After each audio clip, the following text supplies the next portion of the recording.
Hi mga ka-easy, good morning po. Ngayon, turuan natin si ma'am ng parallel parking. Okay, ganito po ang technique dyan. Pag magkasing haba yung sasakyan natin, ang itatapat natin is dalawang side mirror.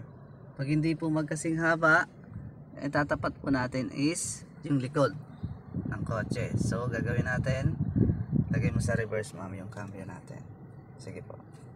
Naka-reverse. Sagad mo yung manabela ma'am, pakaliwa. Kaliwa po yung pasok natin. Pantay na po yung likod. Pantay mo muna ma'am.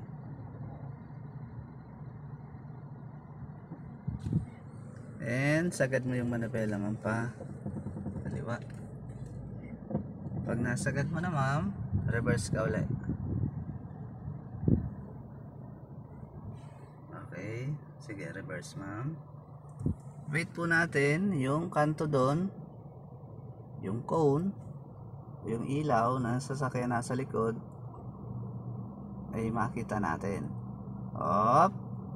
Pag ganyan na po yung situation, i-straight po natin yung manabela ma'am 2 times. 1, 2.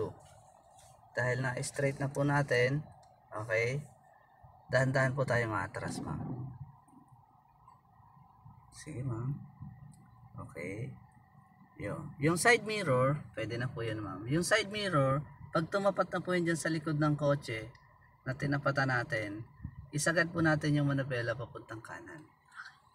Sagad ma'am, pa kanan. Okay, then tuloy po yung atras natin ma'am.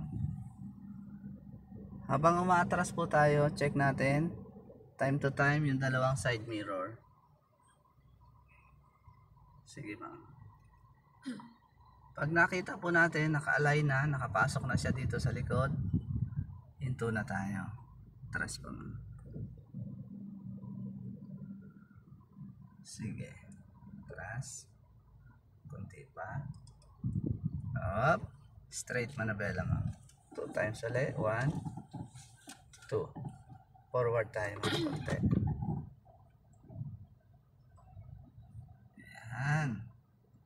Ito po yung tinatawag nating parallel parking. Ayan, nakasunod na po siya dito sa isang kotse.